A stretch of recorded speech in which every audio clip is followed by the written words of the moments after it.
Hey, what's up everyone? Welcome back to Heads Up SA, your go-to channel for all things South African politics. Today, we are diving deep into the tensions brewing between the ANC and the SACP. And the big question of the 2029 elections. Will the SACP finally break away from the ANC and run independently? Or will they eventually team up with controversial MK party? Trust me, you are going to want to stick around for this one. It doesn't necessarily specify which organization we will engage with. On SACP's latest media briefing, the leadership of the SACP, including General Secretary Fikile Mbalula, briefed the media after a crucial 3-day meeting of their Central Executive Committee.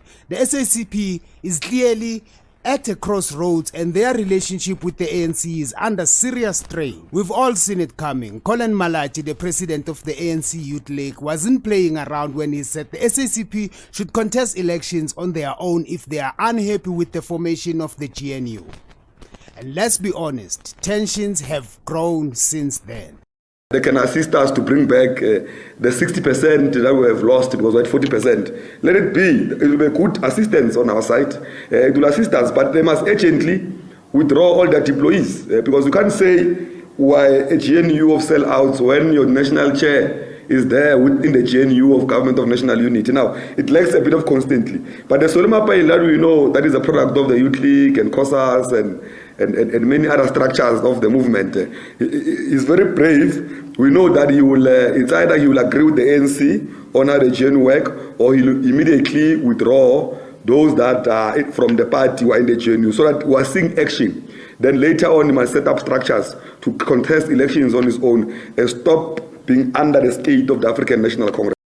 Fikile Mbalula, on the other hand, has been laying the groundwork for the SACP's future. He mentioned that the SACP has been working closely with community groups to address social issues. This could be a calculated move, prepping the party to stand on its own feet politically. Despite their common enemies, the SACP has decided to distance itself from the MK party, largely because of those state capture allegations hanging over certain MK party members. While it might seem like they could be natural allies, the SACP doesn't want to associate with the party until its members clean their names. We have found some of the exciting members of community, some organized, some in an organized form, and we are also helping to organize them in that space. So it doesn't necessarily specify which organization we will engage with.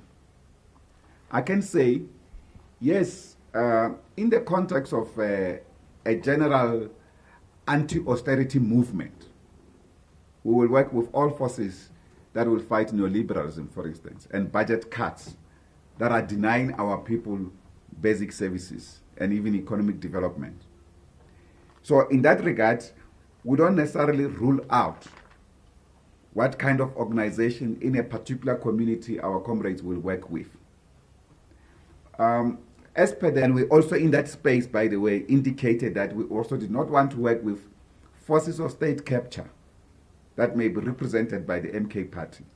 Let's talk about the elephant in the room, the ANC's awkward invitation to the SACP to celebrate the formation of the GNU. The SACP flat out rejected the invitation, and instead, Fikile Mbalula used the opportunity to take a shot at the arrogant leaders within the ANC. One of the targets of Mbalula's criticism was none other than Bheki Mtolo, ANC KZN secretary, who had recently launched a public attack on the SACP leader. Mtolo's criticism wasn't subtle. He accused the SACP of creating unnecessary tension within the alliance and implied that Mbalula's leadership was to blame for the growing divide. Mbalula, in response, didn't hold back either, accusing ANC leader Mtolo of arrogance and undermining alliance unity.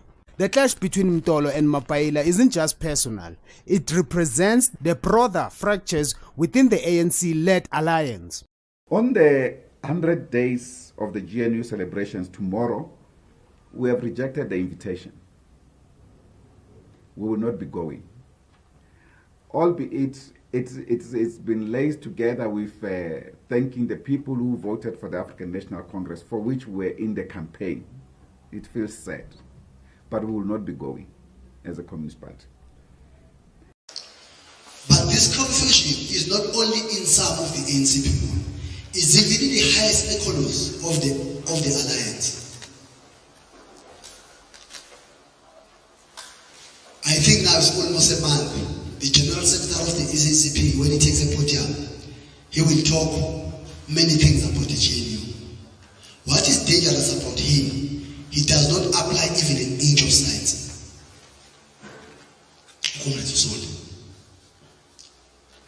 And the SACP has grown frustrated with what they call the neoliberal faction in the ANC, which they believe has been stalling the promised reconfiguration of the alliance. Accepted. Of course, in the context of engagements that have taken place, you know that in 2019, the entire Alliance Political Council, that included some of the leadership of the current leadership of the ANC in the top 7, adopted a framework of a reconfigured alliance document, a joint document. But last year, the ANC developed their own document. And taking us back and even expressing things that we did not necessarily say as a Communist Party. For instance, that reconfiguration will liquidate the African National Congress. Completely irrelevant to that particular process. That process seeks to strengthen the capacity of the revolutionary forces headed by the African National Congress.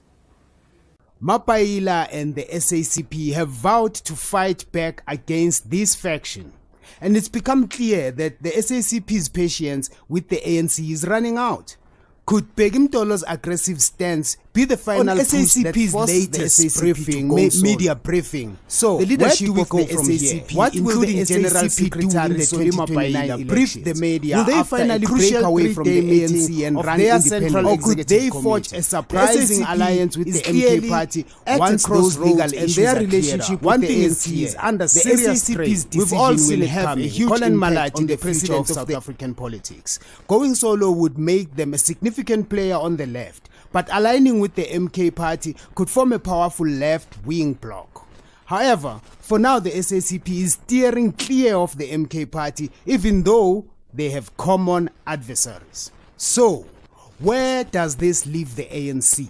The ruling party could face even more fragmentation if the SACP chooses to break away, especially after public clashes with leaders like Bheki Mtolo. The ANC could be in real trouble. They've relied on the alliance for years, and without that, their hold on power could weaken even further. So what do you think? Will the SACP go solo in 2029 elections, or will they eventually align with the MK party? And how will this internal strife with leaders like Bheki Mtolo shape the future of the alliance? Let us know in the comments below. Would love to hear your thoughts. Thanks for tuning in, and as always, don't forget to subscribe and hit the notification bell so you never miss an update from Heads Up SA. Until next time.